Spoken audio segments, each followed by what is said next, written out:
नमस्कार मित्रांनो, मी रणजित बर्गे आणि ट्रॅव्हल स्टोरीच्या एका नवीन एपिसोडमध्ये आपलं स्वागत आहे. आज आहे रविवार आणि रोहाच्याच जवळ असलेल्या एका सुंदर अशा गडावर आज आम्ही चाललो, म्हणजेच कोसळ गडावर.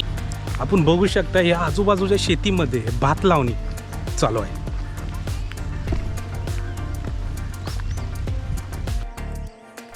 कोकणातली भात लावणी म्हणजे एक नयनरम्य असं दृश्य आणि जिथं जिथं ही भात लावणी मला दिसते तिथं तिथं मी आवर्जून अशी गाडी थांबवून मी भात लावणी बघत बसतो. भात लावण्याची अशी ही सुंदर अशी दृश्य बघत बघत आम्ही चाललो घोसाळ गडावर.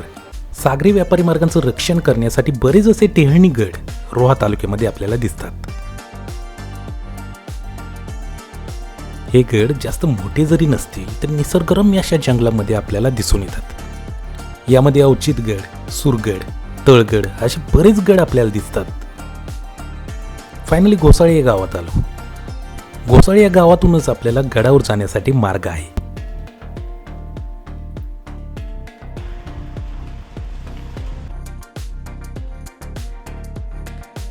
इथूनच आपला ट्रेक चालू होतोय. 20 ते 30 मिनिटं आपल्याला लागतील वरती जायला. जास्त काय मोठा हा गड नाहीये.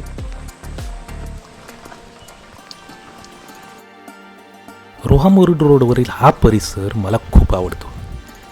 बऱ्याच वेळा मी ह्या परिसरामध्ये भटकंती करायला येतो. रोहापासून 10 ते 15 किलोमीटर अंतरावर हा गड आहे. सुंदर असे पक्ष्यांचे आवाज सगळीकडे येत होते. जणू काही हे पक्षी पाऊस पडल्याचा आनंद व्यक्त करत होते. 10 ते 15 मिनिटं झालेत आणि आता अजून मला वाटतं 5 ते 10 मिनिटातच हा गड येईल. कारण आपण बघू शकतो गडाची ही तटबंदी आपल्याला आता दिसायला लागले. गडावर दुसरं कोणीही नसल्यामुळे फक्त पावसाचा आणि पक्ष्यांचा आवाज आम्हाला ऐकू येत होता. निसर्गाचा मनमुराद आनंद घेणं म्हणजे हेच.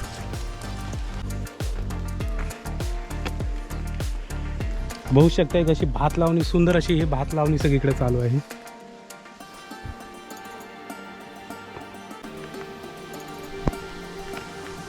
गडाचं प्रवेशद्वार पूर्णतः ढासळलेलं आहे, पण इथं आत आल्यानंतर आपल्याला बरंच काही इथं आपल्याला बघायला मिळतं. इथं एक पाण्याचं टाका आहे आणि इथं एक चोर दरवाजा आहे. आता चोर दरवाजा आपण बघूया आणि एक पाण्याचं टाकी जे आहे वरती ते पण आपण बघूया. हा दिसतोय तो आहे चोर दरवाजा. कसं वारायचं आहे. खूप कमी गडांवर असे हे चोर दरवाजे आपल्याला पाहायला मिळतात. अजूनही भक्कम अशा अवस्थेत हा चोर दरवाजा आपल्याला दिसतो.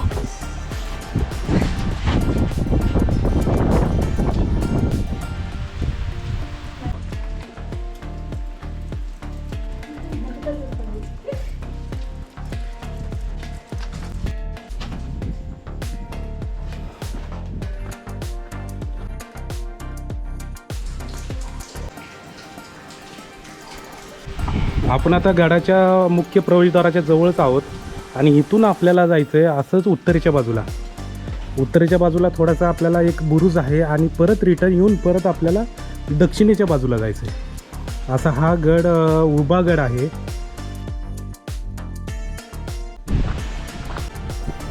गडाच्या वरती आल्यानंतर उत्तरेच्या बाजूला निघालो आणि बघतो तर काय सगळीकडे हिरवगार असा निसर्ग आपल्याला दिसत होता. जिकडे बघल तिकडे हिरवीगार झाडे. असं वाटत होतं वेगळ्या जगात आलोय. खरंच पावसाळ्यातील ट्रेक म्हणजे एक वेगळीच मजा असते, पण जर कमी पाऊस असेल तरच ही मजा आपल्याला घेता येते.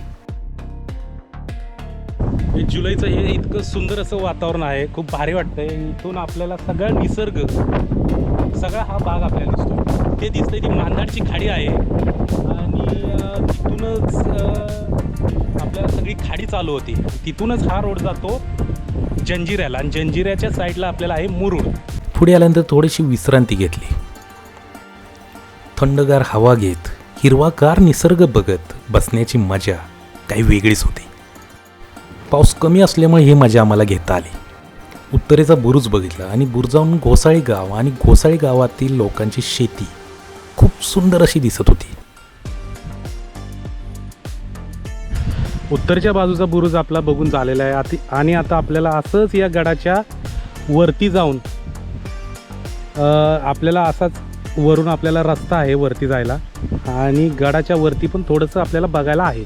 पाण्याच्या टाक्या, महादेवाचं मंदिर आणि एक तोफ, ती आपण आता बघणार आहोत.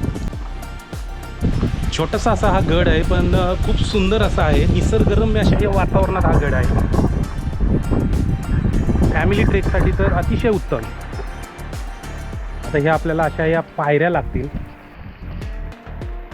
आणि या पायऱ्या चढून जायचं आहे थोडंसं वरती आपल्याला.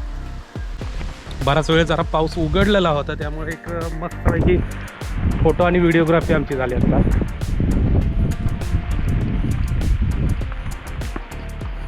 या पूर्ण अशा या कातळामध्ये कोरलेल्या या दगडी टाक्या.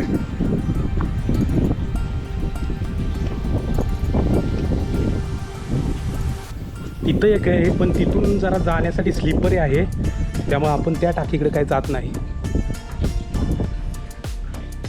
थोडंसं वरती आल्यानंतर सुद्धा डाव्या साईडला पाण्याच्या टाक्या आहेत, त्या आपण बघू शकतो. ह्या पूर्ण अशा भरलेल्या आहेत,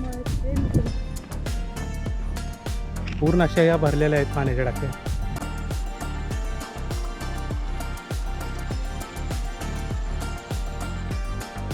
आणि हा जो गड आहे बालेकिल्ला, या बालेकिल्ल्याच्या बरोबर खालच्या बाजूने हा पायवाट आहे.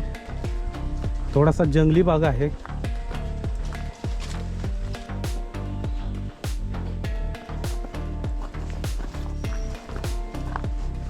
बघू शकता हा पूर्ण असा हा किल्ला कातळामध्ये आहे आणि या कातळाच्या खाली आहेत या थोड्याशा गुफा केलेल्या आहेत. आपण आता या गुफा पण बघूया.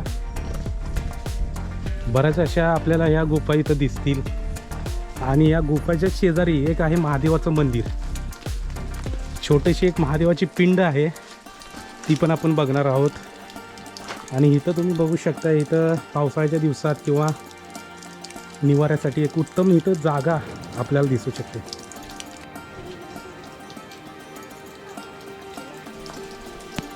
इथं एक आपल्याला दिसतंय शिवलिंग.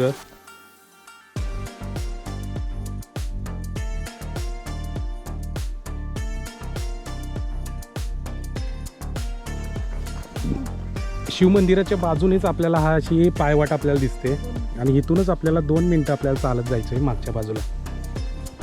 तर सध्याला या गडावर आमच्याशिवाय कोणीही नाही आणि ह्या प्रचंड अशा या जंगलातून या पायवाटेहून आम्ही चाललो आहे गडाच्या मागच्या बाजूला.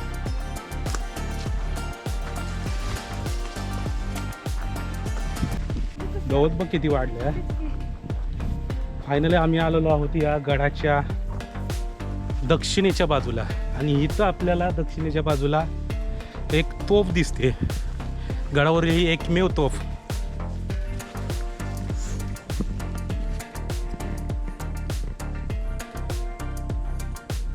इकडं आपल्याला समोर सगळं दिसतंय. मांदाडची खाडी, विरचोली एक गाव आणि जंजिऱ्याला आणि मुरुडला जाण्यासाठी हा रोड.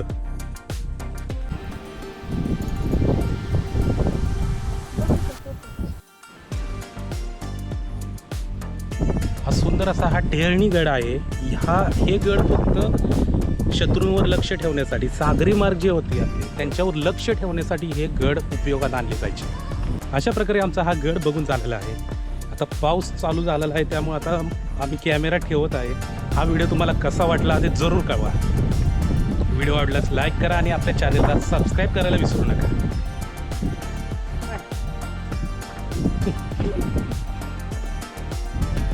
पुरंदरच्या तहामध्ये छत्रपती शिवाजी महाराजांनी जे 12 किल्ले आपल्याकडे ठेवले त्यातील हा एक किल्ला. हा व्हिडिओ कसा वाटला ते जरूर कळवा.